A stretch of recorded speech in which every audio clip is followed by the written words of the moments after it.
Hello दोस्तों, एक बार फिर से स्वागत करता हूं हमारे चैनल पर। आज हम उन्हीं देशों के बारे में बात करेंगे जो कि बंटवारे से पहले भारत का हिस्सा हुआ करते थे। तो अगर आप चैनल पर नए हैं तो चैनल को प्लीज सब्सक्राइब कर दें और साथ ही वीडियो को लाइक भी कर दें। तो चलिए शुरू करते हैं।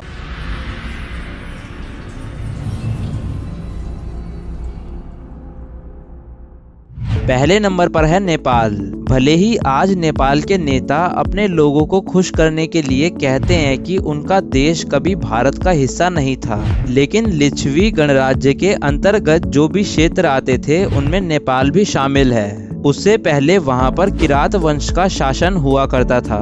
नेपाल में राजा जनक के महल के साथ साथ वाल्मीकि आश्रम होना भी यह बताता है कि यह क्षेत्र कभी भारत का हिस्सा हुआ करता था। लिच्छवी राज्यों ने वैशाली को अपनी राजधानी बनाया था।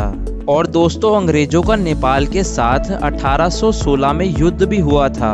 नेपाली सैनिकों ने बहादुरी से लड़ाई की, लेकिन अंग्रेजों की जीत हुई।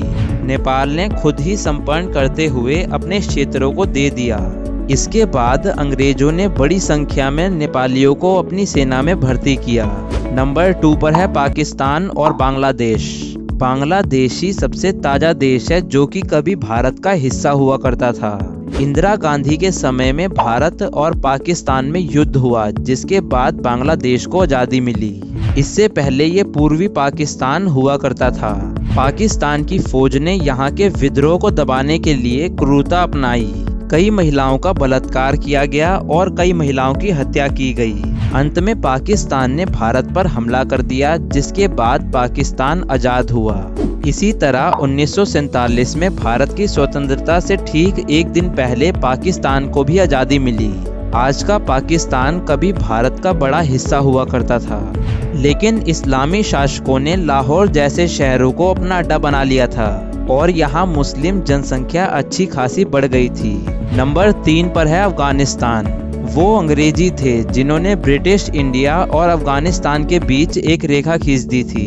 इस फैसले पर 12 नवंबर 1893 को ब्रिटिश अधिकारी सर मॉर्टिमर डुरंड और अफगानिस्तान के अमीर अब्दुल रहमान खान ने हस्ताक्षर किए थे। इस क्षेत्र के आसपास पंजाबी और पश्तून समुदाय की अच्छी खासी जनसंख्या थी। 1750 तक अफगानिस्तान को भारत का ही हिस्सा माना जाता था, पर उसके बाद नहीं। और अफगानिस्तान पर कभी कुषाण वंश का शासन हुआ करता था। अब आता है श्रीलंका। भले ही भारत और श्रीलंका को समुद्र अलग कर देता हो, लेकिन इसके बावजूद भी ये कभी भारतवर्ष का हिस्सा हुआ करता था। श्रीलंका का नाम पहले सिलहोन या फिर सिन्हल द्वीप हुआ करता था। वहीं सम्राट अशोक के समय इस क्षेत्र का नाम ताम्रपड़ी हुआ करता था। सम्राट अशोक ने अपने बेटे महेंद्र और अपनी बेटी संगमिया को बौद्ध धर्म के प्रचार प्रसार के लिए वहां भेजा था। इस तरह अखंड भारत की परिकल्पना में श्रीलंका भी शामिल है। अब बात करते हैं म्यांमार की। म्यांमार भी कभी भारत का ही हिस्सा हुआ करता था। इसका नाम पहले बर्मा था। भारत के स्वतंत्र होने से मात्र 10 वर्ष पहले 1937 में अंग्रेजों ने इसे भारत से काटकर अलग कर दिया था। 1930 में साइमन कमीशन ने इसे भारत से काटकर अलग करने की सिफारिश की। उस समय श्रीलंका 2 गुटों में बट गया था। अब बात करते हैं भूटान की। प्राचीन काल में पूरे के पूरे हिमालय को भारत का ही हिस्सा माना जाता था। यहाँ भी साम्राज्य अशोक के समय बौद्ध धर्म फैला। आज भी भारत व भूटान के रिश्ते काफी मधुर हैं और भारत अपने इस छोटे से पड़ोसी देश के रक्षक के रूप में काम करता है। चीन के साथ 2 कलाम विवाद में भारत मजबूती से भूटान के साथ खड़ा रहा था।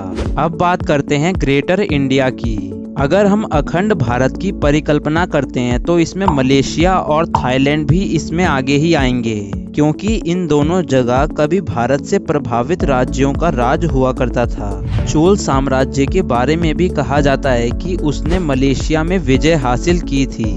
बाद में पुर्तगालियों ने यहाँ कब्जा जमाया, जैसा उन्होंने गोवा और दमन एवं दिम में किया था।